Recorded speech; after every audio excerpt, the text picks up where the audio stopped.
వాసుకి పేరు చెప్తే హడిలిపోతారు, అంత పెద్ద సర్పం. అంత పెద్ద సర్పాన్ని తీసి మెడలో హేళగా ఆభరణంగా వేసుకున్నాడు.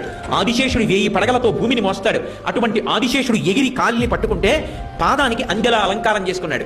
ఆయన చెయ్యలేనిది ఏముంది లోకంలో? హాలాహలాన్ని చూసి అందరూ భయపడిపోతుంటే ఆయన దగ్గరికి వెళ్ళి బ్రతిమాలేరు. అందరూ హాలాహలం తరువుకొచ్చేస్తోంది, కాల్చేస్తోంది అని భయపడి వెళ్ళి కైలాసానికి, శంకరా నువ్వు తప్ప మమ్మల్ని ఎవరు కాపాడతారు, స్వామి రక్షించన్నారు అనేటప్పటికి హాలాహలాన్ని దేవతల కోసం పుచ్చుకున్నాడు. ఆయన చెయ్యలేనిది ఏమిటి? ఆయన నాకు ఇది కావాలని ఇప్పుడు అడగడు. భక్తి ఉన్నదా మురిసిపోతాడంతే. ఆయనకి కావలసింది ఆ భక్తి ఒక్కటే. ఆయన అందరికీ అన్ని ఇవ్వగలడు, ఆయనకి మనమేమిస్తాం? ఆయన సృష్టిలో వచ్చిన వాళ్ళం మనం. నా గుండెకాయ నేను పెట్టుకున్నానా? నా కాలేయం నేను పెట్టుకున్నానా? నా ఊపిరితిత్తులు నేను కొని తెచ్చుకున్నానా? నాలో ఉన్న ఎముకలు నేను పెట్టుకున్నానా? ఇందులో చర్మము, రక్తము, మాంసము, కొవ్వు, అస్థి, శుక్ల, మేధ అనబడేటటువంటి 7 పదార్థాలు ఉన్నాయి. ఈ 7 పదార్థాలు నేను సృష్టించానా? ఈ కళ్ళకి వెలుగు నేను పెట్టుకున్నానా? ఈ ముక్కుతో గాలి తీసే శక్తి నాకుందా? అందరూ ఊపిరి తీయగలిగిన వాళ్ళైతే ఊపిరి ఆగిపోయి ఎందుకు చచ్చిపోతున్నారు? కానీ